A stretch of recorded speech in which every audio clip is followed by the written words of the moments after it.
Hello नमस्कार दोस्तों, स्वागत है आप सबका अमित क्लासेस आगरा के स्टडी प्लेटफॉर्म पर।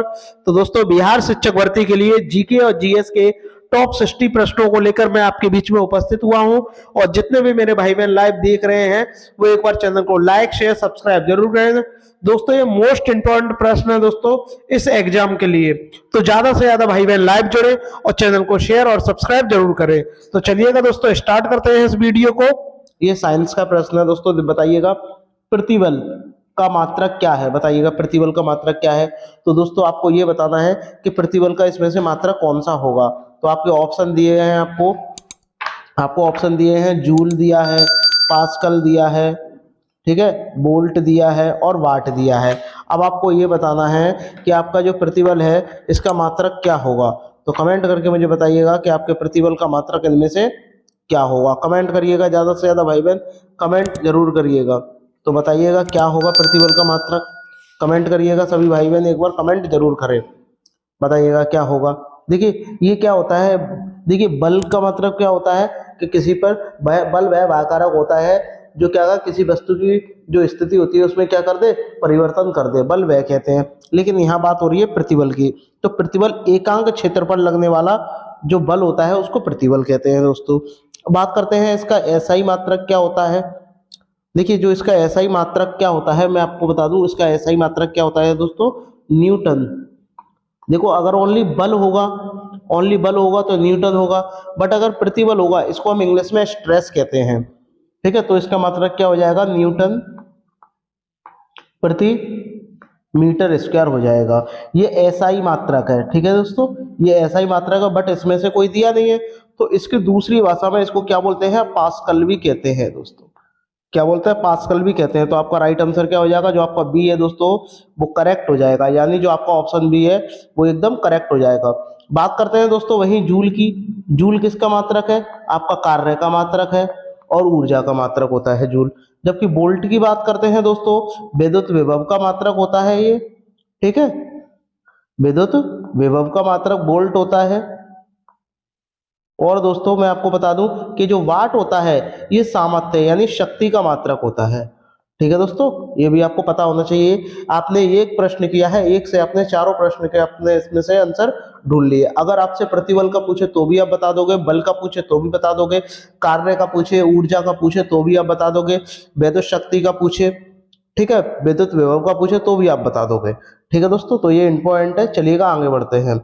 और हाँ दोस्तों एक बात और, ये दिया है शक्ति। शक्ति किसका मात्रक होता है, वाट का होता है। और एक अश्व शक्ति यानी 1 हॉर्स पावर इक्वल कितना होता है, 746 वाट। ये भी आपको ध्यान में रखना है, ये भी पूछा जा सकता है। चलिएगा दोस्तों फिर आगे बढ़ते हैं, बात करते हैं प्रश्न नंबर 2 की। देखिएगा इसमें आपसे क्या बोला है, आयतन। आयतन की एसआई इकाई है, यानी इसका जो एसआई मात्रक है वो क्या है। बात करते हैं दोस्तों आयतन। देखिए क्षेत्रफल 2 भुजाओं से मिलकर बनता है, और जबकि आयतन की बात करें तो इसमें क्या है, 3 भुजाएं होंगी, यानी 3D ये होता है। तो इसमें सब में घन जरूर आएगा। तो ये देखो घन तो दिया हुआ है, अब घन दिया हुआ है तो इसकी जो एसआई यूनिट है वो क्या होगी वो आपको पता लगाना है। तो मैं आपको बता दूं कि इसका फॉर्मूला क्या होता है। इसका फॉर्मूला होता है वॉल्यूम इक्वल क्या होता है दोस्तों, मास अपॉन डेंसिटी। यानी हिंदी में मैं आपको बता दूं, आयतन बराबर क्या होता है, द्रव्यमान बटे घनत्व, ठीक है दोस्तों। अब जो आपको ये पता होना चाहिए कि ये किस में मापते हैं, ये मीटर में ही मापते हैं, ठीक है। देखिए अब द्रव्यमान जो होता है वो किस में आता है, ये भी आपका मीटर में होता है, ये भी मीटर में होता है। तो आपका क्या हो जाएगा, घन मीटर हो जाएगा, ऐसा ही मात्रक क्या हो जाएगा, घन मीटर हो जाएगा। दूसरी बात करें दोस्तों इसमें कि इसका सीजीएस पद्धति में क्या होगा, तो इसका सेंटीमीटर हो जाता। अगर एसआई की जगह अगर आपसे ये कह देता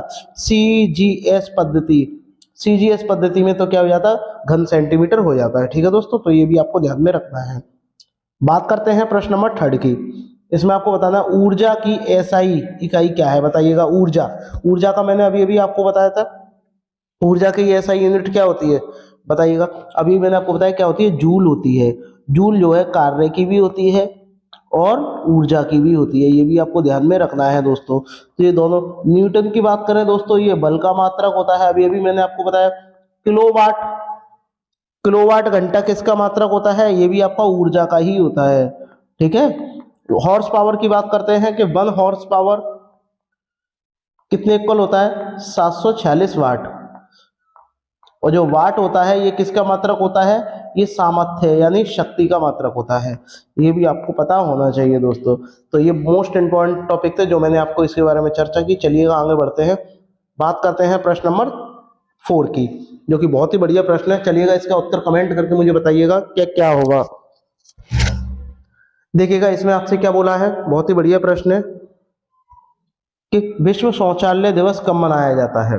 तो कमेंट करके मुझे बताइएगा कब मनाया जाता है। 23 जनवरी को, 22 सितंबर को, 8 अक्टूबर को या 19 नवंबर को। तो विश्व शौचालय दिवस जो है आपका दोस्तों कब मनाया जाता है? 19 नवंबर को मनाया जाता है, यानी जो आपका ऑप्शन डी है वो करेक्ट हो जाएगा। वही बात करते हैं दोस्तों 23 जनवरी की, तो पराक्रम दिवस होता है इस दिन, पराक्रम दिवस। दूसरे की दोस्तों बात करते हैं यहाँ पर 22 सितंबर को, विश्व गेंडा दिवस। मोस्ट इंपॉर्टेंट डे है ये, विश्व गेंडा दिवस, गेंडा दिवस, ये भी आपको ध्यान में रखना है दोस्तों। 8 अक्टूबर की बात करते हैं दोस्तों, तो भारतीय वायुसेना दिवस, भारतीय वायुसेना दिवस। ठीक है दोस्तों, ये भी आपको ध्यान में रखना है। तो ये आपने मोस्ट इंपॉर्टेंट है, ये आपको ध्यान में रखने हैं दोस्तों। चलिएगा आगे बढ़ते हैं, बात करते हैं प्रश्न नंबर 5 की। बहुत ही बढ़िया प्रश्न है, ज्योग्राफी का प्रश्न है। अब आपको ये बताना है कि इसका राइट आंसर क्या होगा। कमेंट करके मुझे बताइएगा कि राइट आंसर क्या होगा। उसे सबसे बड़े देश का नाम बताओ, यानी उस सबसे बड़े देश का नाम बताओ जिसकी सीमा से एक भी नदी नहीं बहती। बताइएगा, उसका आपको नाम बताना है जिसकी सीमा पर क्या है, एक भी नदी नहीं बहेगी, नहीं बहती। बताइएगा क्या है। देखिए मैं आपको बता दूं, सऊदी अरब विश्व का एक ऐसा ऐसा बड़ा देश है जिसमें क्या है, नदी विहीन है। नदी विहीन का मतलब जिसमें एक ही भी नदी नहीं है। तो इसका राइट आंसर क्या हो जाएगा, सऊदी अरब। सऊदी अरब एक ऐसा देश है, ये नदी विहीन, नदी विहीन का मतलब क्या होता है, जिसमें एक भी नदी ना हो। विश्व में ऐसे 17 देश और भी हैं जिनमें एक भी नदी नहीं बहती। ठीक है दोस्तों, ये भी आपको पता होना चाहिए। चलिएगा दोस्तों आगे बढ़ते हैं, बात करते हैं प्रश्न नंबर 4 की, मोस्ट इंपॉर्टेंट 6 की। देखिएगा इसमें आपसे क्या बोला, पृथ्वी पर कितने प्रतिशत ताजा जल उपलब्ध है। बताइएगा पृथ्वी पर कितने प्रतिशत ताजा जल उपलब्ध है। कमेंट करके मुझे बताइएगा कितना प्रतिशत उपलब्ध है। कमेंट करके मुझे बताइएगा, बताइएगा कितना प्रतिशत। देखिएगा इनमें से कोई ऑप्शन दिया ही नहीं है, ये क्या है, या तो एक ऑप्शन को आप कम करो, इनमें से ये वाला ऑप्शन नहीं होगा, ये 3% होगा सिर्फ। ठीक है दोस्तों, ये भी आपको क्या 30% है, 3% है, या 0.03% है, या 0.17% है। तो बताइएगा, तो आपका राइट आंसर क्या हो जाएगा, बी हो जाएगा। यानी 3% जो है पृथ्वी पर ताजा जल है, उपलब्ध है। अब ताजा जल यानी जो पीने के योग्य है। ठीक है, और दूसरी बात मैं आपको बता दूं, पृथ्वी ये क्या है, जलीय ग्रह है, और इसी कारण इसे नीला ग्रह भी कहते हैं। चलिएगा दोस्तों आगे बढ़ते हैं, बात करते हैं प्रश्न नंबर 7 की।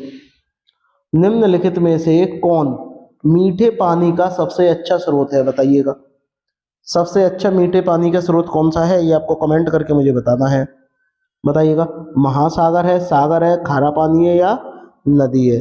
बताइएगा सबसे मीठे पानी का सबसे अच्छा स्रोत, देखिए इनका पानी तो खारा ही होगा, तो आपका क्या हो जाएगा, डी हो जाएगा। यानी नदी जो है ये क्या है, मीठे पानी का सबसे अच्छा स्रोत होती है। चलिएगा दोस्तों आगे बढ़ते हैं, बात करते हैं प्रश्न नंबर 8 की।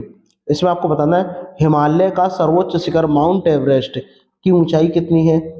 बताइएगा कितनी है, क्या 8,200 मीटर, 8,848 मीटर, 8,500 मीटर, या 9,000 मीटर। तो कमेंट करके मुझे बताइएगा कि महासागर की ऊंचाई कितनी है। बताइएगा। दूसरी बात मैं आपको बता दूं, जो माउंट एवरेस्ट है विश्व का सबसे ऊंचा पर्वत है दोस्तों, और यह भारत और नेपाल की सीमा पर स्थित है। यानी ये ज्यादातर नेपाल में ही स्थित है, और नेपाल में माउंट एवरेस्ट को दोस्तों क्या कहते हैं, सागर माता के नाम से जाना जाता है। ठीक है दोस्तों, ये भी आपको ध्यान में रखना है दोस्तों। लेकिन अब बात होती है उसकी ऊंचाई की। ऊंचाई कितनी है, 8,848 मीटर जो है इसकी ऊंचाई है। तो आपका ऑप्शन जो दोस्तों बी है वो करेक्ट हो जाएगा। बात करते हैं प्रश्न नंबर 9 की। बताइएगा इसका ऑप्शन देखिएगा, उत्तर दीजिएगा। निम्नलिखित में से कौन सा उच्चतम पर्वत शिखर गैर एशियाई है, यानी वो एशिया में स्थित नहीं है, ये आपको बताना है, गैर एशियाई है। तो कमेंट करके मुझे बताइएगा इसका राइट आंसर क्या होगा। कमेंट करके मुझे बताइएगा, करिएगा कमेंट कि इनमें से कौन सा जो पर्वत है वो गैर एशियाई है।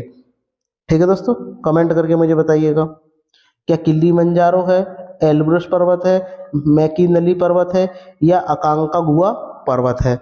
तो बताइएगा इनमें से कौन सा जो है पर्वत है। कमेंट करके मुझे बताइएगा, कमेंट करके मुझे बताइएगा कि इनमें से कौन सा पर्वत जो है वो गैर एशियाई है, बताइएगा। यानी कि गैर एशियाई का मतलब एशिया से बाहर। विश्व का ऊंचा पर्वत शिखर कौन सा है ये आपको बताना है। गैर एशियाई मतलब एशिया में स्थित नहीं है, तो वो सिर्फ एक ही है, वो कौन सा है आपका एकांकागुआ। देखिए किलिमंजारो भी आपका एशिया में है, एल्ब्रुस पर्वत भी एशिया में है, मैकिनली भी एशिया में, लेकिन जो एकांकागुआ पर्वत है ये आपका एशिया में नहीं है। ये कहाँ है दोस्तों, ये आपका अर्जेंटीना में है। ठीक है, ये भी आपको ध्यान में रखना है, अर्जेंटीना। ठीक है, जो आपका एकांकागुआ है ये आपका कहाँ है, अर्जेंटीना में है। आ और ये आ ऐसे आप ध्यान रख सकते हो दोस्तों। ठीक है, चलिएगा दोस्तों आगे बढ़ते हैं, बात करते हैं प्रश्न नंबर 10 की।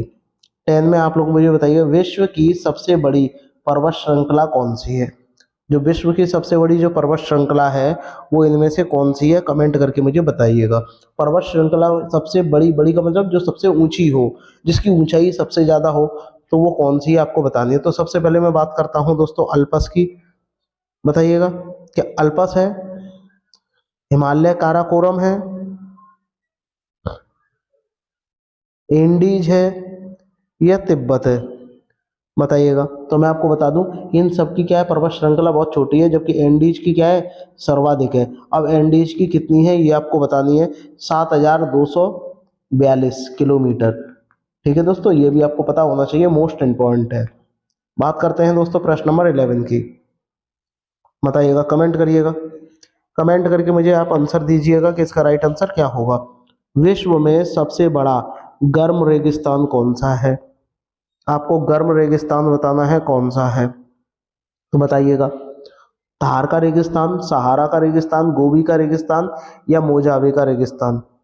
तो कमेंट करके मुझे बताइएगा कि कहाँ का जो है गर्म रेगिस्तान है। तो मैं आपको बता दूं वो कहाँ का है, सहारा का रेगिस्तान है दोस्तों। ठीक है, ये क्या है, सबसे ज़्यादा विश्व का विशालतम गर्म जो मरुस्थल है वो कौन सा, सहारा मरुस्थल है। और ये कहाँ स्थित है दोस्तों, ये आपका अफ्रीका में स्थित है। ये भी आपको पता होना चाहिए, ये आपका अफ्रीका में स्थित है। बात करते हैं दोस्तों थार की। थार का जो दोस्तों रेगिस्तान है ये आपका भारत में स्थित है, भारत में यानी राजस्थान में। ठीक है, बात करते हैं दोस्तों गोबी के मरुस्थल की। ये मंगोलिया में स्थित है। मंगोलिया एक जगह है जो कि कहाँ स्थित है, आपकी चीन में स्थित है। ठीक है, चीन, ये भी आपको ध्यान में रखना है। लेकिन जब बात करते हैं दोस्तों मोजावे की, तो मोजावे का जो रेगिस्तान है ये कहाँ स्थित है, ये आपका यूएसए में स्थित है। ठीक है दोस्तों, तो ये मैंने आपको चारों जो है आपको बता दिया, आपको ध्यान में रखना है। लेकिन बात करें गर्म रेगिस्तान की, तो क्या हो जाएगा आपका सहारा जो है वो करेक्ट आंसर हो जाएगा। चलिएगा दोस्तों आगे बढ़ते हैं, बात करते हैं प्रश्न नंबर 12 की। इसमें आप मुझे बताइएगा कि आपका राइट आंसर क्या होगा। जहाँ ऋतु के अनुसार पेड़ों से पत्तियां झड़ जाती हैं उन्हें क्या कहते हैं, बताइएगा। यानी ऋतु के अनुसार जहाँ पेड़ों से पत्तियां जो है झड़ के नीचे गिर जाए उन्हें आप क्या कहेंगे, सदाबहार वन कहेंगे, शंकुधारी वन कहेंगे, पर्णपाती वन कहेंगे, या इनमें से कोई नहीं? तो कमेंट करके मुझे बताइएगा इसका राइट आंसर क्या होगा, बताइएगा। तो जहाँ ऋतु के अनुसार जब पेड़ों की पत्तियां झड़ जाती हैं तो इसे क्या कहते हैं, पर्णपाती वन कहते हैं। तो आपका ऑप्शन जो सी है दोस्तों वो करेक्ट हो जाएगा। बात करते हैं दोस्तों प्रश्न नंबर 13 की। विश्व में सबसे बड़े व घने वन हैं, बताइएगा। विश्व में सबसे बड़े और घने वन हैं ये कहाँ हैं, ये आपको कमेंट करके मुझे बताना है। क्या भारत में है, तंजानिया में है, ब्राजील में, या कनाडा में? तो इसका राइट आंसर क्या हो जाएगा, ब्राजील हो जाएगा। ब्राजील को ही सांपों का देश कहा जाता है, सांपों का देश कहा जाता है, ये भी आपको पता होना चाहिए दोस्तों। वो इसलिए कहा जाता है क्योंकि यहाँ पर क्या है, सबसे ज़्यादा बड़े और घने वन पाए जाते हैं, और जहाँ बड़े और घने वन पाए जाएंगे वहाँ बेसिकली ही सांप जरूर पाए जाएंगे, कीड़े मकोड़े जरूर पाए जाते हैं। तो आपका ऑप्शन जो आपका सी है दोस्तों वो करेक्ट हो जाएगा। बात करते हैं प्रश्न नंबर 14 की। निम्नलिखित देशों में किसकी सीमा अफगानिस्तान से नहीं लगती?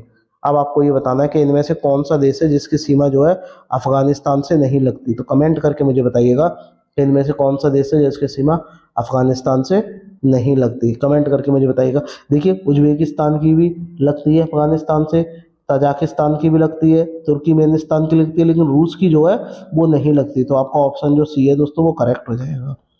वही बात करते हैं दोस्तों प्रश्न नंबर 15 की, जो कि मोस्ट इंपॉर्टेंट है, ये आपको बताना है। यूरोप में कितने देश हैं बताइएगा। यूरोप में कितने देश हैं बताइएगा। क्या 28 है, 33 है, 44 है या 30 है? तो कमेंट करके मुझे बताइएगा कि यूरोप में का कौन सा देश है। मैं आपको बता दूं, यूरोप जो है, यूरोप महाद्वीप 6वें नंबर का सबसे बड़ा महाद्वीप है। यूरोप जो महाद्वीप है दोस्तों, वो कितने महाद्वीप नंबर पे आता है? 6वें नंबर पे आता है, और 6वें नंबर का सबसे बड़ा महाद्वीप है। इसमें टोटल कितने देश हैं दोस्तों? इसमें 44 देश हैं, ये भी आपको पता होना चाहिए। जिसमें से हम बात करते हैं दोस्तों, दो देश हैं जो सबसे ज़्यादा बड़े हैं। उनमें से क्या है? एक आपका रूस है और एक तुर्की है। ठीक है दोस्तों, ये भी आपको पता होना चाहिए। और ये कहाँ तक फैले हुए हैं? एशिया तक फैले हुए हैं। चलिएगा दोस्तों आगे बढ़ते हैं। बात करते हैं दोस्तों प्रश्न नंबर 16 की। मोस्ट इंपॉर्टेंट प्रश्न है दोस्तों, देखिएगा। इसमें आपसे क्या बोला? सर्वाधिक वार्षिक वर्षा कहाँ होती है बताइएगा कमेंट करके। सर्वाधिक वार्षिक वर्षा कहाँ होती है? कमेंट करके मुझे बताइएगा आप लोग। बताइएगा। कैनेडियन शील्ड में होती है, कैनेडियन शील्ड में होती है, अमेजन बेसिन में होती है, गंगा बेसिन में होती है, साइबेरियन मैदान में होती है। तो कमेंट करके मुझे बताइएगा कि सर्वाधिक वर्षा कहाँ होती है बताइएगा। और यहाँ सर्वाधिक वर्षा का मतलब क्या है ये भी आपको बताना है, यानी कितने सेंटीमीटर तक वर्षा होती है, ये भी आपको कमेंट करके मुझे बताना है। तो सर्वाधिक वर्षा कहाँ होती है? अमेजन वर्षावन में होती है, और इसीलिए यहाँ सर्वाधिक जैव विविधता पाई जाती है दोस्तों। और कितने सेंटीमीटर तक होती है? 200 सेंटीमीटर तक वर्षा होती है दोस्तों। तो ये भी आपको पता होना चाहिए। बात करते हैं दोस्तों प्रश्न नंबर 17 की। देखिएगा इसमें आपसे क्या बोला है। सर्दीय विषुवत, यानी दिन रात बराबर होते हैं, उसको क्या बोलते हैं? सर्दीय विषुवत। 2019 में को था, बताइएगा कहाँ था? ये आपको कमेंट करके मुझे बताना है कि ये कहाँ था। देखिएगा, जब दिन रात बराबर होते हैं वो घटना क्या होती है? 23 सितंबर की होती है, सभी लोग जानते हैं। तो आपका राइट आंसर क्या हो जाएगा? आपका जो आपका ए है वो करेक्ट हो जाएगा। चलिएगा दोस्तों आगे बढ़ते हैं। और दोस्तों बात करते हैं 16 अक्टूबर को कौन सा दिवस मनाया जाता है? विश्व खाद्य दिवस। विश्व जो खाद्य दिवस है ये आपका 16 अक्टूबर को मनाया जाता है। तो ये भी आपको पता होना चाहिए दोस्तों। तो चलिएगा आगे बढ़ते हैं। बात करते हैं दोस्तों नेक्स्ट प्रश्न की, चर्चा करते हैं। बहुत ही बढ़िया प्रश्न है, देखिएगा। प्रश्न नंबर 18, जो कि बहुत ही बढ़िया प्रश्न है। ग्रीनविच मीन टाइम से भारत मानक समय कितना आगे है, ये आपको बताना है। कमेंट करके मुझे बताइएगा कि ये कितना आगे है। कमेंट सभी जानते हैं 5.5 घंटे आगे हैं। तो आपका ऑप्शन जो आपका डी है वो करेक्ट हो जाएगा। फिर भी एक बार आपको ध्यान आना चाहिए। बात करते हैं दोस्तों प्रश्न नंबर 19 की। कर्क रेखा कहाँ से गमन करती है? तो मैं आपको बता दूं कि जो कर्क रेखा है वो इनमें से कहाँ पर से गमन करती है बताइए। भारत और ईरान से करती है, ईरान और अफगानिस्तान से करती है, भारत और सऊदी अरब से करती है, ईरान और इराक से करती है। तो बताइएगा ये कहाँ से गमन करती है? तो आपका राय, और ये भूमध्य रेखा पर कितने डिग्री इसका झुकाव होता है ये भी आपको बताना है। तो मैं आपको बता दूं भूमध्य रेखा पर 23.5 डिग्री इसका क्या होता है? उत्तर में स्थित है, ये भी आपको पता होना चाहिए। और जो कर्क रेखा जो है वो भारत के कितने देशों से होकर के गुजरती है, ये भी आपको पता होना चाहिए। ये भी हम आपको बताएंगे। जो कर्क रेखा है वो भारत के 8 देशों से होकर के, 8 राज्यों से होकर के गुजरती है, ये भी मैं आपको अभी बताऊंगा। बट यहाँ प्रश्न क्या है? कर्क रेखा कहाँ से गमन करती है, तो ये आपको बताना है। तो पहली बात तो ये कि इनमें से कहीं ना कहीं आपका भारत जरूर आएगा। ठीक है, तो देखिए भारत आएगा, बट ईरान नहीं आएगा, पाकिस्तान से गमन नहीं करती है। तो आपका राइट आंसर क्या हो जाएगा? सी हो जाएगा। यानी जो कर्क रेखा है ये आपके कहाँ से गमन करती है? भारत और सऊदी अरब से गमन करती है, इनमें से जो ऑप्शन है। चलिएगा दोस्तों आगे बढ़ते हैं। अब आपको ये बताना है प्रश्न नंबर 20। वह कौन सा सर्वोच्च पर्वत शिखर है जो पूरी तरह से भारत में स्थित है? बताइएगा कौन सा पर्वत है जो पूरी तरीके से भारत में ही स्थित है? तो कमेंट करके मुझे बताइएगा इसका राइट आंसर क्या होगा। कमेंट करके मुझे बताइएगा इसका राइट आंसर क्या होगा। बताइएगा, कमेंट करिएगा सभी भाइयों ने, एक बार कमेंट जरूर करिएगा। बताइएगा कि कंचनजंगा है, नंदा देवी है, केटू यानी गॉडविन ऑस्ट्रेन है, या कामेट है? बताइएगा जो पूरी तरीके से भारत में स्थित है और वो कौन सी है? नंदा देवी पर्वत। आपको नाम से ही पता चल गया होगा। ठीक है, तो आपका राइट आंसर क्या हो जाएगा? जो आपका बी है दोस्तों वो करेक्ट हो जाएगा। चलिएगा दोस्तों आगे बढ़ते हैं। बात करते हैं प्रश्न नंबर 21 की। देखिएगा इसमें आपसे क्या बोला है, भारत के किस राज्य में वन क्षेत्र सर्वाधिक है, यानी भारत के कौन से राज्य में सर्वाधिक वन है, ये आपको बताना है कमेंट करके। तो मुझे बताइएगा कि भारत के कौन से क्षेत्र में सर्वाधिक वन है, और बताइएगा कमेंट करके। कमेंट करके मुझे बताइएगा कहाँ है, सब जानते हैं कहाँ है, मध्य प्रदेश में सर्वाधिक वन है दोस्तों। ठीक है, चलिएगा आगे बढ़ते हैं, बात करते हैं प्रश्न नंबर 22 की। इसमें आपसे क्या बोला, सीमेंट का उत्पादन करने में भारत का विश्व में कौन सा स्थान है, कमेंट करके मुझे बताइएगा। कमेंट करके मुझे बताइएगा, क्या पहला है, दूसरा है, तीसरा है या चौथा है, बताइएगा कौन सा स्थान है। तो मैं आपको बता दूं, सीमेंट का उत्पादन करने में भारत का विश्व में कौन सा स्थान है दोस्तों, दूसरा स्थान है। तो आपका जो आपका ऑप्शन बी है वो इसमें से करेक्ट हो जाएगा। ठीक है दोस्तों, और जबकि मैं आपको बता दूं कि उत्पाद करने में प्रथम नंबर पे कौन आता है, प्रथम नंबर पे आपका चीन आता है। ठीक है दोस्तों, बात करते हैं दूसरे नंबर पे कौन आता है, दूसरे नंबर पे आपका कौन सा आता है, भारत आता है। तीसरे नंबर पे जापान आता है। ठीक है, और जितना भी पूरे विश्व में सीमेंट का उत्पादन होता है उसका 50% कितना कौन करता है, आपका चीन उत्पादन कर देता है। तो ये भी आपको पता होना चाहिए। बात करते हैं दोस्तों प्रश्न नंबर 23 की। किस शहर को स्टील सिटी ऑफ इंडिया के नाम से जाना जाता है, बताइएगा। इनमें से कौन सी सिटी है जिसे स्टील सिटी ऑफ इंडिया के नाम से जाना जाता है, कमेंट करके मुझे बताइएगा। क्या मुंबई है, कोलकाता है, कोची है, जमशेदपुर है। तो आपका राइट आंसर क्या हो जाएगा, जमशेदपुर हो जाएगा, यानी जो आपका ऑप्शन जो डी है वो दोस्तों वो करेक्ट हो जाएगा। बात करते हैं प्रश्न नंबर 24 की। मोस्ट इंपॉर्टेंट प्रश्न है, उस पड़ोसी राष्ट्र की पहचान करें जिसके साथ भारत अपनी सबसे लंबी सीमा का साझा नहीं करता। उस पड़ोसी देश का नाम बताना है कि इनमें से ऐसा कौन सा देश है जिसमें भारत जो है पड़ोसी सीमा से साझा नहीं करता। तो आपको मैं बता दूं, दो देश तो आपको वैसे ही दिखाई देंगे कि भाई इनसे तो वो साझा करता ही करता है। अब इनमें से वो कौन सा है वो आपको बताना है। जैसे कि मैं आपको बता दूं कि देखिएगा, नेपाल से करता है क्योंकि भारत और नेपाल के बीच से ही माउंट एवरेस्ट स्थित है, तो ये तो करता है। चीन भी करता है, म्यांमार भी करता है, लेकिन बांग्लादेश जो है वो भारत से साझा नहीं करता। ठीक है दोस्तों, बात करते हैं प्रश्न नंबर 25 की। अब आपको ये बताना है, निम्नलिखित में से कौन सा जिला भारत की अंतर्राष्ट्रीय सीमा पर है, यानी अंतर्राष्ट्रीय सीमा पर स्थित है। क्या गोरखपुर है, जयपुर है, किन्नौर है या कुलेर है, बताइएगा कमेंट करके कि ऐसा कौन सा इनमें से राज्य है जो भारत की अंतर्राष्ट्रीय सीमा पर स्थित है। तो कमेंट करके मुझे बताइएगा ये कहाँ स्थित है और ये कहाँ पर है। तो मैं आपको बता दूं, उस जिले का नाम क्या है, किन्नौर है। ये आपका कहाँ है, हिमाचल प्रदेश में स्थित है दोस्तों। ठीक है, और ये कहाँ से सीमा साझा करता है, तिब्बत यानी चीन से साझा करता है, ये भी आपको पता होना चाहिए। चलिएगा दोस्तों आगे बढ़ते हैं, बात करते हैं प्रश्न नंबर 26 की। देखिएगा इसमें आपसे क्या बोला है, निम्नलिखित में से किस देश के साथ भारत की अंतर्राष्ट्रीय सीमा नहीं लगती, बताइएगा। भारत की अंतर्राष्ट्रीय सीमा नहीं लगती, वो आपको कमेंट करके मुझे बताना है। देखिएगा बताइए, क्या पाकिस्तान से नहीं लगती, भूटान से नहीं लगती, श्रीलंका से नहीं लगती, या आपका बताइएगा कमेंट करके मुझे बताइएगा कि आपका राइट आंसर क्या हो जाएगा, बताइएगा। देखिए इससे भी लगती है, इससे भी लगती है, भूटान से भी, लेकिन जो श्रीलंका है इससे सीमा नहीं लगती क्योंकि ये पड़ोसी देश है भारत का। ठीक है, हाँ। चलिएगा आगे बढ़ते हैं, बात करते हैं प्रश्न नंबर 27 की। भारत की सीमाएं कितने देशों से लगती है, ये आपको बताना है। तो भारत की जो सीमाएं हैं वो कितने देशों से लगती है, कमेंट करके मुझे बताइएगा।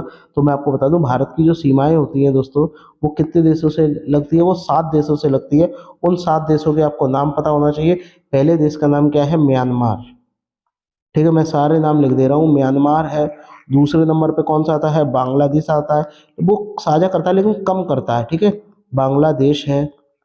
ठीक है दोस्तों, दूसरे तीसरे नंबर पे कौन आता है, भूटान आता है, भूटान आता है, नेपाल आता है, नेपाल है। फिर आपका कौन सा है, चीन है।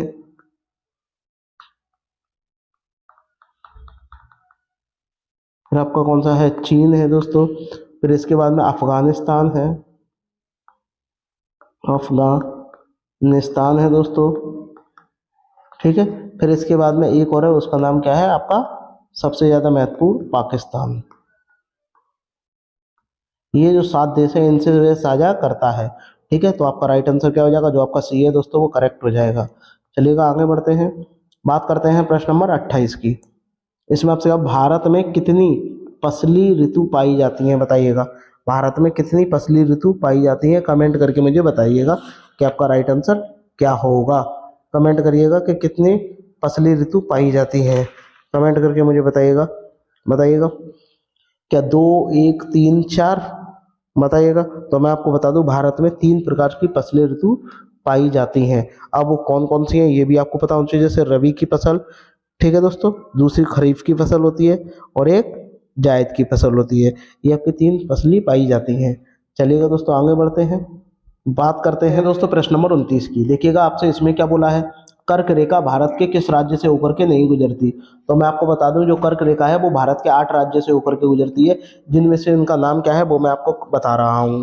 पहले नंबर पे कौन सा आता है दोस्तों, गुजरात आता है, ठीक है, मैं शॉर्ट में लिख देता हूँ, गुजरात आता है। फिर आपका मध्य प्रदेश आता है, मध्य प्रदेश के बाद में आपका राजस्थान आता है, राजस्थान के बाद में आपका छत्तीसगढ़ आता है, और छत्तीसगढ़ के बाद में आपका क्या आता है, पश्चिम बंगाल आता है, और पश्चिम बंगाल के बाद में आपका झारखंड आता है, इधर लिख दे रहा हूँ झारखंड आता है, और झारखंड के बाद में आपका त्रिपुरा आता है, त्रिपुरा आता है, और त्रिपुरा के बाद में आपका मिजोरम आता है, ठीक है। ये तो ये आपके जो आपका राज्य है, 8 राज्य हैं जिनमें से क्या है कर्क रेखा होकर के गुजरती है। तो आपको ये बताना है कि किस राज्य से होकर नहीं गुजरती।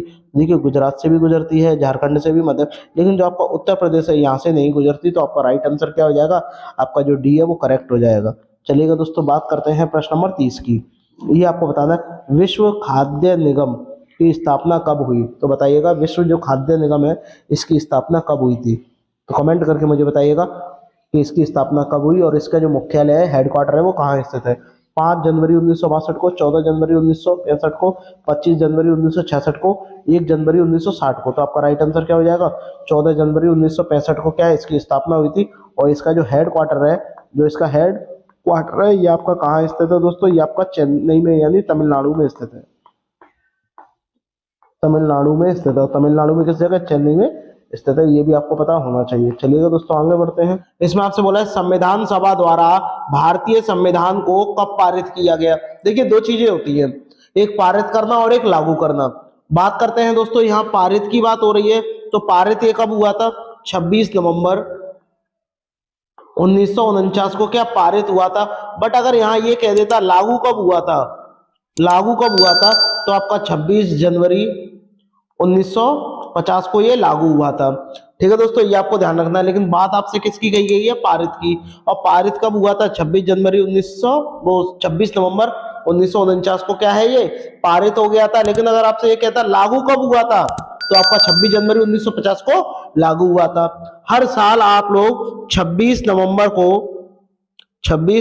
को संविधान दिवस मनाते हैं। संविधान दिवस कब मनाते हैं, 26 नवंबर को मनाते हैं संविधान दिवस। बात करते हैं दोस्तों संविधान में कुल कितने अनुच्छेद हैं, कुल कितने अनुच्छेद हैं यानी आर्टिकल कितने हैं संविधान में, 395 कितने आर्टिकल हैं, ये आपको ध्यान में रखना है दोस्तों। अनुसूचियां कितनी हैं, अनुसूचियां आपकी 8 आपकी अनुसूची हैं। और जबकि बात करें दोस्तों भाग कितने हैं, 22 भाग हैं, ठीक है दोस्तों, ये भी आपको पता होना चाहिए। और दूसरी बात सबसे इंपॉर्टेंट बात है कि संविधान सब का निर्माता कौन है, तो इसका श्रेय किसे जाता है, डॉक्टर भीमराव अंबेडकर जी को जाता है दोस्तों। और हर साल 26 नवंबर को संविधान दिवस मनाया जाता है। तो आपसे अगर इतने सारे प्रश्न पूछे तो आप तुरंत इसका जवाब दे दोगे कि भैया लागू कब हुआ था और पारित कब हुआ था। पारित आपका 26 नवंबर को हुआ था, जबकि लागू आपका 26 जनवरी को हुआ था। तो इस प्रश्न का आपका आंसर क्या हो जाएगा, ऑप्शन जो आपका बी है वो करेक्ट हो जाएगा दोस्तों। चलिएगा आगे बढ़ते हैं, बात करते हैं दोस्तों प्रश्न नंबर 2। बहुत ही बढ़िया प्रश्न है दोस्तों, भारतीय संविधान कितने शब्दों में बना है, बताइएगा। जो भारतीय संविधान है वो कितने शब्दों में मिलकर बना है, तो ये आपको बताना है। कमेंट करके मुझे बताइएगा कि भारतीय संविधान कितने शब्दों में बना है। कमेंट करके मुझे बताइएगा कि भारतीय संविधान जो है आपका कितने शब्दों में मिलकर बना है। कमेंट करके मुझे बताइएगा। देखिएगा मैं आपको बता दूं कि ये जो संविधान है कम से कम 1,17,370 से भी ज्यादा शब्दों से मिलकर के बना है। बट यहां आपको ऑप्शन दिया है 40,000, 60,000, 80,000, या इनमें से कोई नहीं। तो आपका राइट आंसर क्या हो जाएगा, इनमें से कोई नहीं हो जाएगा। ठीक है दोस्तों, क्यों? क्योंकि ये लगभग की मैं बात करूं, आपका लगभग कितने शब्दों से मिलकर के बना है, ये आपको मैं बता दूं, 1,17,370 के आसपास इतने शब्दों से मिलकर के ये बना है दोस्तों। ठीक है दोस्तों, तो इतना आपको पता होना चाहिए, लगभग ये 1,20,000 शब्दों से मिलकर इतना हो सकता है, अप्रोक्सीमेट इतना आसपास हो सकता है। बट आपका राइट आंसर क्या हो जाएगा, डी हो जाएगा, इनमें से कोई नहीं। चलिएगा दोस्तों, आगे बढ़ते हैं, बात करते हैं प्रश्न नंबर 3 की। भारत का संविधान लिखा गया, अब भारत का संविधान लिखा गया कितने समय में लिखा गया, ये आपको कमेंट करके मुझे बताना है। तो बताइएगा कि ये संविधान को लिखने में कितना समय लगा, बताइएगा, कमेंट करके मुझे बताइएगा कि संविधान को लिखने में कितना समय लगा, बताइएगा। 2 वर्ष लगे, आप बोलोगे नहीं लगे। 2 वर्ष से ज्यादा लगे, लेकिन 3 वर्ष भी नहीं लगे। तो आपका क्या हो जाएगा, ए हो जाएगा, यानी 2 वर्ष किंतु 3 वर्ष से कम। लेकिन इसका यानी 2 और 3 वर्ष के बीच का समय, ऐसे भी प्रश्न आ जाता है, एग्जैक्ट नहीं देता है। तो मैं आपको बता दूं, यानी 2 वर्ष से ज्यादा समय लगा और 3 वर्ष से कम समय लगा। लेकिन एग्जैक्ट टाइम कितना लगा मैं आपको बता दूं कि 2 साल 11 माह और आपके 18 दिन, इतना समय लगा। तो ये 2 साल से तो ज्यादा है, बट 3 साल से कम है। तो ये भी राइट, अगर इस तरीके से आ जाए तो ये आपको लगाना है, वरना आपको इस तरीके से तो लगाना ही लगाना है ऑप्शन। चलिएगा दोस्तों, आगे बढ़ते हैं, बात करते हैं प्रश्न नंबर 4 की। मोस्ट इंपॉर्टेंट है, भारतीय संविधान सभा में कुल कितनी महिलाएं सदस्य थी, बताइएगा। जब संविधान बना था तो उसकी संविधान सभा हुई थी, तो उसमें कितनी महिलाएं थी, बताइएगा कमेंट करके कि कितनी महिलाएं थी, कमेंट करके मुझे बताइएगा, कमेंट करके मुझे बताइएगा। और संविधान सभा की पहली बैठक कब हुई थी, ये भी आप मुझे कमेंट करके बताइएगा। तो मैं आपको बता दूं, संविधान सभा की पहली बैठक कब हुई थी, 1946 में हुई थी दोस्तों, ये भी आपको पता होना चाहिए। और अभी आपसे क्या पूछा है, कितनी महिलाएं थी, तो ये आपका क्या हो जाएगा, 15 महिलाएं थी, यानी जो आपका ऑप्शन जो सी है वो करेक्ट हो जाएगा। बात करते हैं दोस्तों प्रश्न नंबर 5 की। देखिएगा, इसमें आप संविधान सभा के पहले अध्यक्ष कौन थे, ये बताइएगा। संविधान सभा के पहले अध्यक्ष कौन थे, कमेंट करके मुझे बताइएगा, कमेंट करके मुझे बताइएगा कि पहले अध्यक्ष कौन थे। तो वो कौन थे, डॉक्टर भीमराव अम्बेडकर, डॉक्टर सच्चिदानंद सिन्हा, राजेंद्र प्रसाद, या उपरोक्त में से कोई नहीं। तो जो पहले अध्यक्ष थे वो कौन थे, डॉक्टर सच्चिदानंद सिन्हा थे, यानी जो आपका ऑप्शन जो बी है दोस्तों वो करेक्ट हो जाएगा।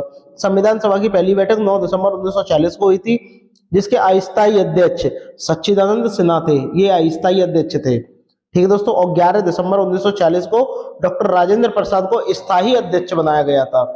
ठीक है दोस्तों, यानी 2 दिन बाद ही उनको स्थायी कर दिया गया था। ठीक है, चलिएगा दोस्तों आगे बढ़ते हैं। और प्रारूप समिति के अध्यक्ष पूछे तो डॉक्टर भीमराव अम्बेडकर। ठीक है दोस्तों, चेयरमैन पूछे तो भी भीमराव अम्बेडकर, अध्यक्ष पूछे तो भी भीमराव अम्बेडकर। तो आपका राइट आंसर इसमें क्या हो जाएगा, बी हो जाएगा। बात करते हैं दोस्तों प्रश्न नंबर 6 की। 6 वाले का प्रश्न का आप जवाब दीजिए कि आपका राइट आंसर क्या होगा, कमेंट करके मुझे बताइएगा। ड्राफ्टिंग कमेटी का अध्यक्ष कौन था, बताइएगा। जो आपका ड्राफ्टिंग कमेटी थी उसका अध्यक्ष कौन था, कमेंट करके मुझे बताइएगा कि जो ड्राफ्टिंग कमेटी थी उसके अध्यक्ष कौन थे। देखिए, ड्राफ्टिंग कमेटी पूछे, अब अध्यक्ष पूछा है तो आप तुरंत लगा दोगे कौन थे, डॉक्टर भीमराव अम्बेडकर थे। ठीक है दोस्तों, अगर चेयरमैन पूछे तो भी डॉक्टर भीमराव अम्बेडकर थे, प्रारूप समिति के अध्यक्ष पूछे तो भी आपके डॉक्टर भीमराव अम्बेडकर थे, ड्राफ्टिंग के पूछे तो भी आपके भीमराव अम्बेडकर जी थे।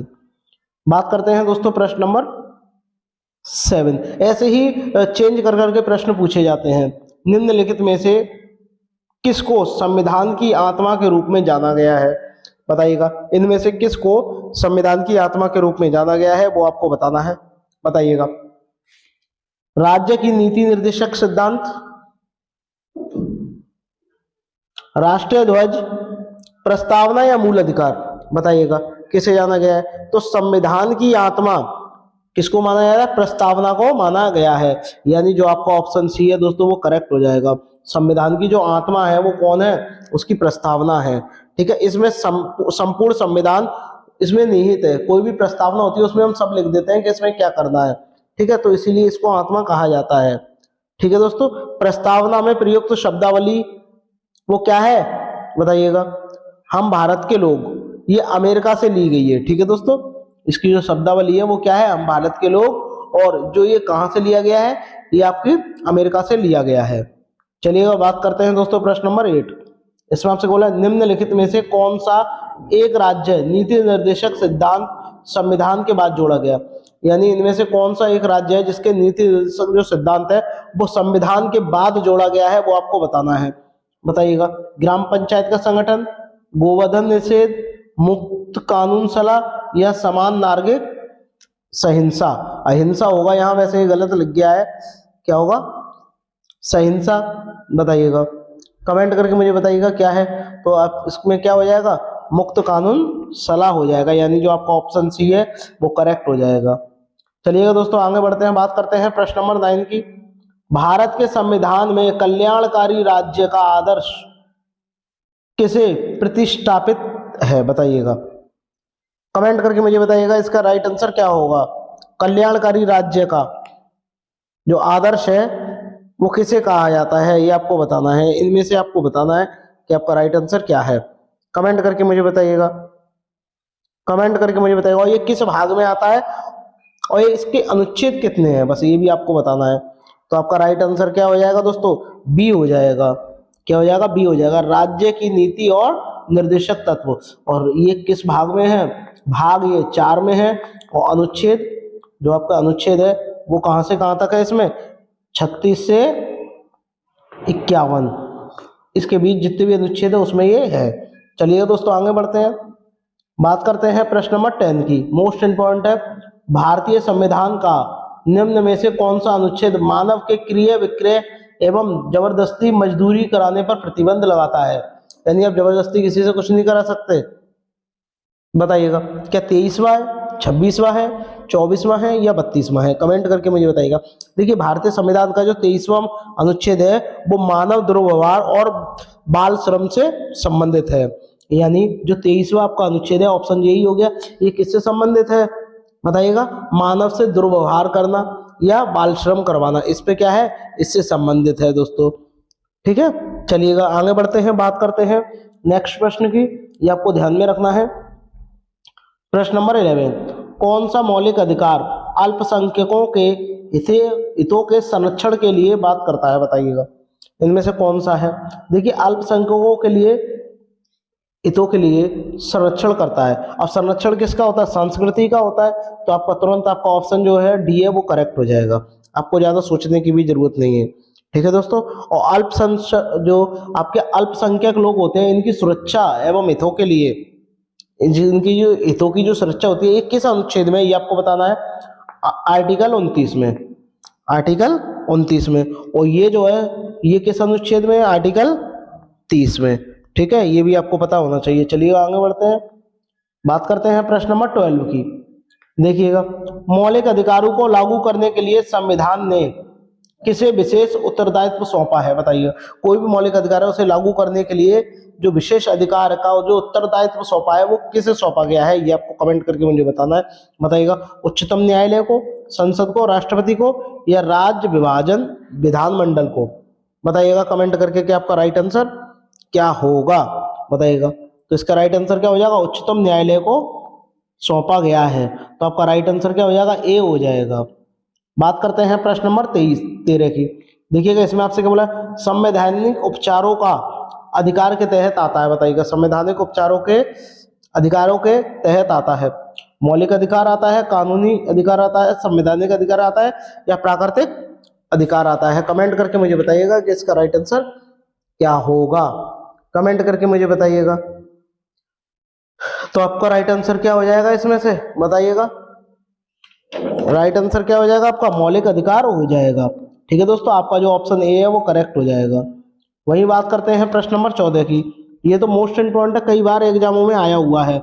42वें संविधान संशोधन के माध्यम से, यदि जो 42वां संविधान संशोधन हुआ था उसके द्वारा भारतीय संविधान में कितने मौलिक कर्तव्य सम्मिलित किए गए? यानी भारत जब 42वां संविधान संशोधन हुआ था तो उसमें कुछ मौलिक कर्तव्य जोड़े गए थे, तो वो कितने मौलिक कर्तव्य शामिल किए गए थे, ये आपको कमेंट करके मुझे बताना है। तो कमेंट करके मुझे बताइएगा कि कितने मौलिक कर्तव्य जोड़े गए थे।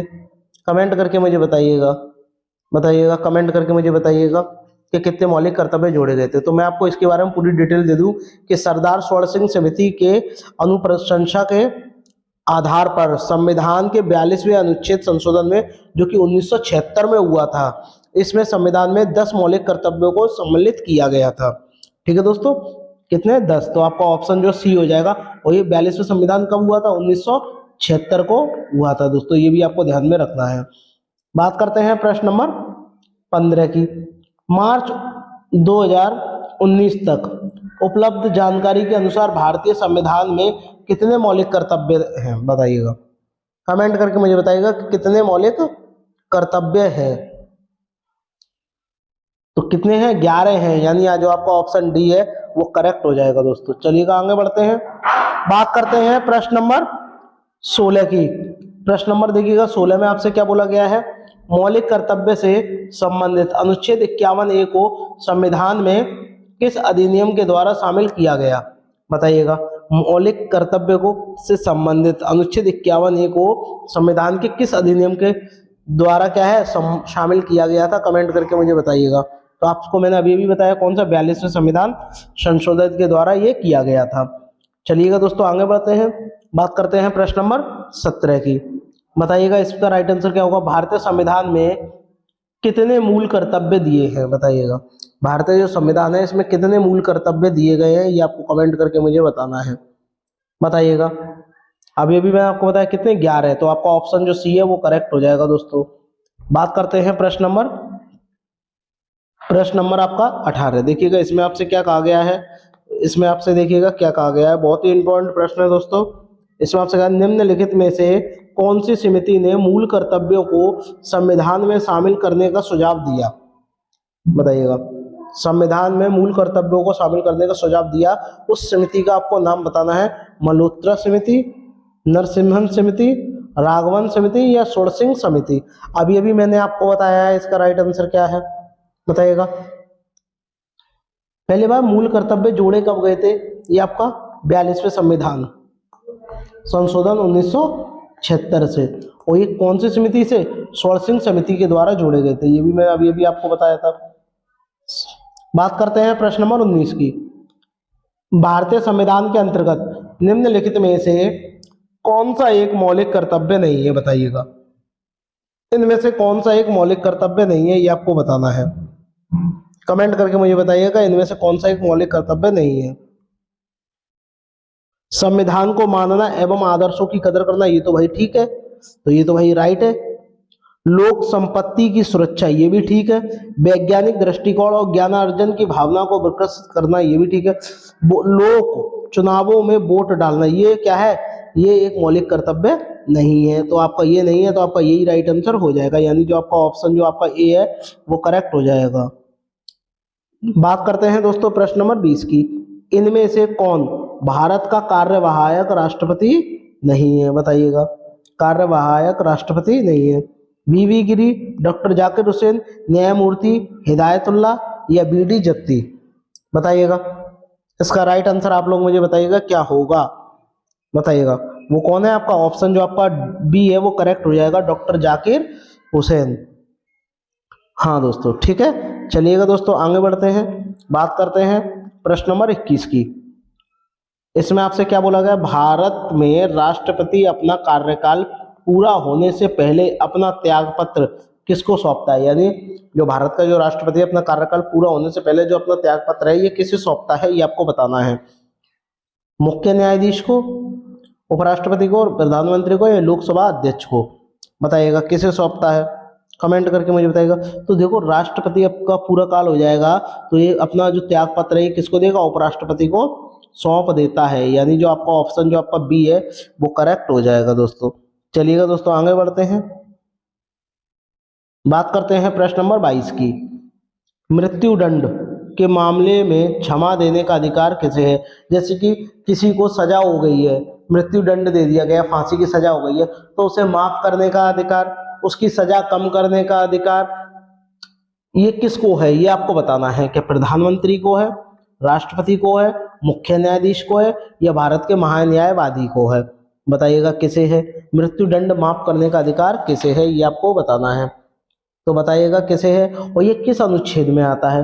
तो मैं आपको बता दूं ये आर्टिकल आपका 72 के अंतर्गत आता है दोस्तों, और ये जो है राष्ट्रपति से संबंधित है, यानी राष्ट्रपति को इतनी पावर होती है कि वो किसी की भी सजा माफ कर सकता है, या अगर किसी को मृत्यु दंड भी मिला है तो भी उसे क्या है, रोक सकता है, क्षमा कर सकता है, माफ कर सकता है। ठीक है दोस्तों, तो आपका ऑप्शन जो इसमें बी है वो करेक्ट हो जाएगा। बात करते हैं दोस्तों प्रश्न नंबर 23 की। भारत के राष्ट्रपति द्वारा चरित्र को बदलने बिना, यानी चरित्र को बदले बिना, ये है ऐसे हो गया है, चरित्र को बदले बिना सजा की मात्रा को कम करना अनुच्छेद 72 को क्या कहा जाता है बताइएगा। अभी भी मैंने आपको बताया क्या कहा जाता है, मोहलत नहीं देते, दंड विराम भी नहीं कहते, क्या करते हैं, क्षमा कर देते हैं, माफ कर देते हैं। तो आपका जो आपका ऑप्शन सी है दोस्तों वो करेक्ट हो जाएगा। ठीक है, क्या हो जाएगा, क्षमा कर देते हैं। और क्षमा ये पावर किसके पास होती है, राष्ट्रपति के पास होती है। और राष्ट्रपति अपना त्याग पत्र किसे देता है, उपराष्ट्रपति को देता है, ये भी आपको पता होना चाहिए। बात करते हैं दोस्तों प्रश्न नंबर 24 की। बताइएगा, श्री रामनाथ कोविंद भारत के राष्ट्रपति रहे, बट कितने नंबर के राष्ट्रपति थे ये आपको बताना है। क्या 16वें नंबर के थे, 14वें नंबर के, 12वें या 11वें? कमेंट करके मुझे बताइएगा कि ये किस नंबर के राष्ट्रपति थे। तो चलिएगा इसके बारे में पहले मैं आपको बेसिक जानकारी दे दूं कि जो आपके रामनाथ कोविंद थे दोस्तों, वो भारत के वर्तमान में 14वें राष्ट्रपति थे। ठीक है दोस्तों, और एक बात और मैं इसके बता दूं, भारत के प्रथम राष्ट्रपति कौन थे बताइएगा, डॉक्टर राजेंद्र प्रसाद थे। भारत के 13वें राष्ट्रपति कौन थे, यानी ये तो 14वें थे, लेकिन इससे पहले कौन था, प्रणब मुखर्जी थे, ये भी आपको पता होना चाहिए। ठीक है दोस्तों, लेकिन वर्तमान में कौन है ये भी आपको बताइएगा, कमेंट करके मुझे बताइएगा कौन है वर्तमान में। कमेंट करके आप मुझे बताइएगा वर्तमान के राष्ट्रपति कौन है। ठीक है, द्रौपदी मुर्मू है, वेरी गुड। कौन है, द्रौपदी मुर्मू हो जाएंगे जो अभी वर्तमान के हैं। ठीक है दोस्तों, अगर मैंने आपसे देखिए 12वां राष्ट्रपति पूछ लिया तो आप क्या बताओगे, प्रतिभा पाटिल। ठीक है, तो मैं यहाँ लिख दे रहा हूँ आपके लिए, देखिएगा अगर यहाँ पे से पूछे 12वें राष्ट्रपति, 12वें कौन है, प्रतिभा पाटिल। प्रतिभा पाटिल जो हैं ये 12वें नंबर के। 13वें नंबर के कौन थे, प्रणब मुखर्जी, प्रणब मुखर्जी। और 14वें नंबर के कौन थे आपके, रामनाथ कोविंद, रामनाथ कोविंद। ठीक है, लेकिन वर्तमान में कौन है, ये 15वें नंबर के हैं। 15वें नंबर के कौन है वर्तमान में, द्रौपदी मुर्मू, द्रौपदी मुर्मू। ठीक है, ये आपको पता होना चाहिए। ये 4 प्रश्न, इनसे संबंधित प्रश्न इस बार आ सकता है। ठीक है दोस्तों, चलिएगा आगे बढ़ते हैं, बात करते हैं प्रश्न नंबर 25 की। तो इसमें आप कमेंट करके मुझे बताइएगा कि इसका राइट आंसर क्या होगा। भारत के, इसमें आपसे कहा गया भारत के राष्ट्रपति का कार्यकाल कितने वर्ष का होता है बताइएगा। भारत के जो राष्ट्रपति हैं इनका कार्यकाल कितने वर्ष का होता है, कमेंट करके मुझे बताइएगा। बताइएगा कितने वर्ष का होता है, 10 वर्ष का होता है, 3 वर्ष का होता है, 5 वर्ष का होता है, या 4 वर्ष का होता है। तो मैं आपको बता दूं जो भारत के जो राष्ट्रपति है इनका कार्यकाल कितना होता है, 5 वर्ष का होता है दोस्तों। बात करते हैं प्रश्न नंबर 26 की। राज्यसभा का पदेन अध्यक्ष कौन होता है ये आपको बताना है। राष्ट्रपति होता है, उपराष्ट्रपति, प्रधानमंत्री, या लोकसभा का अध्यक्ष। बताइएगा कौन होता है, कमेंट करके मुझे बताइएगा। और ये किस अनुच्छेद में आता है, तो आपको मैं बता दूं ये कौन है, आपका ऑप्शन जो आपका बी है, उपराष्ट्रपति होता है। और उपराष्ट्रपति से संबंधित कौन सा अनुच्छेद है, आर्टिकल 63, यानी 63 में इसके बारे में कहा गया है कि जो उपराष्ट्रपति होगा वो राज्य के सभापति का अध्यक्ष होगा, परंतु राज्यसभा का सदस्य नहीं होता। ये भी आपको पता होना चाहिए, राज्यसभा का पदेन अध्यक्ष होता है लेकिन राज्यसभा का सदस्य नहीं होता। ठीक है दोस्तों, अतः उपराष्ट्रपति को मत देने का अधिकार नहीं होता, यानी उपराष्ट्रपति मत नहीं दे सकता। चलिएगा दोस्तों आगे बढ़ते हैं दोस्तों प्रश्न नंबर 27 की। देखिएगा इसमें आपसे बोला राज्यसभा सदस्य के लिए न्यूनतम आयु कितनी होनी चाहिए बताइएगा। जो राज्यसभा का सदस्य है इसकी न्यूनतम आयु कितनी होनी चाहिए, कमेंट करके मुझे बताइएगा। कितनी होनी चाहिए? तो मैं आपको बता दूं इसकी न्यूनतम आयु कितनी होनी चाहिए? 30 वर्ष होनी चाहिए, यानी 30 वर्ष से इसकी आयु कम नहीं होनी चाहिए। ठीक है दोस्तों, यह भी आपको पता होना चाहिए। लेकिन इसकी कुछ वो है क्वालिफिकेशन है, वो भी आपको पता होनी चाहिए। वो मैं आपको बता दूं कि पहली क्वालिफिकेशन क्या होनी चाहिए इसकी, कि इसकी आयु कम से कम कितनी होनी चाहिए? 30 वर्ष होनी चाहिए। दूसरी बात क्या है 30 वर्ष के अलावा, कि ये भारत का क्या हो? नागरिक हो। तीसरी क्या है कि संसद द्वारा कोई भी इसको आर्यता ना मिली हो। ठीक है दोस्तों, ये इसके 3 नियम है, ये भी आपको पता होना चाहिए। तो इसका राइट आंसर क्या हो जाएगा? जो आपका बी है दोस्तों, वो करेक्ट हो जाएगा। चलिएगा दोस्तों आगे बढ़ते हैं, बात करते हैं प्रश्न नंबर 28 की। इसमें आपसे क्या पूछा है? भारत के प्रथम उपराष्ट्रपति कौन थे? तो सबसे पहले बात आती है कि भारत के राष्ट्रपति कौन थे प्रथम? तो वो थे डॉक्टर राजेंद्र प्रसाद। लेकिन अगर बात करें उपराष्ट्रपति की, कि उपराष्ट्रपति कौन थे, तो वो कौन थे? Doctor S Radhakrishnan. तो आपका राइट आंसर क्या हो जाएगा? बी हो जाएगा। यानी उपराष्ट्रपति पूछे तो डॉक्टर एस राधाकृष्णन है, जबकि राष्ट्रपति पूछे तो वो कौन है? डॉक्टर राजेंद्र प्रसाद। चलिएगा दोस्तों आगे बढ़ते हैं, प्रश्न नंबर 29।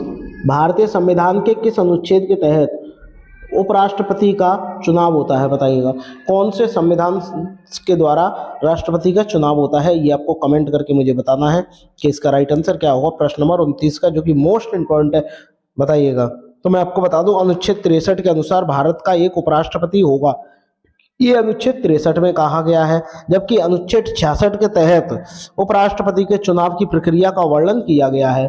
ठीक है, यानी राष्ट्रपति का जो अनुच्छेद आपका 63 है उसमें क्या है? ये कहा गया है कि भारत का एक उपराष्ट्रपति होगा, लेकिन अनुच्छेद 66 में ये कहा गया है कि इसके चुनाव से संबंधित है। तो आपका ऑप्शन जो इसका सी है वो करेक्ट हो जाएगा। ठीक है दोस्तों, अगर आपसे ये पूछा गया कि भारत का उपराष्ट्रपति होगा ये किस संविधान से है, किस अनुच्छेद से है, तो आप क्या लगाओगे? 63 लगाओगे। लेकिन अगर ये पूछा चुनाव किस में होता है उसका, तो वो किस में होता है? 66 में होता है। चलिएगा दोस्तों आगे बढ़ते हैं, बात करते हैं प्रश्न नंबर 30 की। इसमें बताइएगा राज्यसभा का सदस्य बनने के लिए आवश्यक न्यूनतम आयु कितनी होनी चाहिए? बताइएगा, क्या 21 वर्ष होनी चाहिए, 25 वर्ष या 30 वर्ष या आपकी 35 वर्ष? कमेंट करके मुझे बताइएगा कि जो राज्यसभा का सदस्य बनने के लिए न्यूनतम आयु कितनी होनी चाहिए। तो मैं इसका आपको आंसर आप लोग कमेंट करके मुझे बताएंगे कि इसका राइट आंसर क्या होगा। तो कमेंट करके मुझे बताइएगा कि राज्यसभा का सदस्य बनने के लिए न्यूनतम आयु कितनी होनी चाहिए। चलिएगा दोस्तों आगे बढ़ते हैं, कमेंट करके मुझे आप इसका आंसर दीजिएगा। आई होप आपको वीडियो अच्छी लगी होगी। अगर अच्छी लगी हो तो दोस्तों थैंक्स फॉर वॉचिंग। मिलते हैं नेक्स्ट वीडियो में, तब तक के लिए धन्यवाद।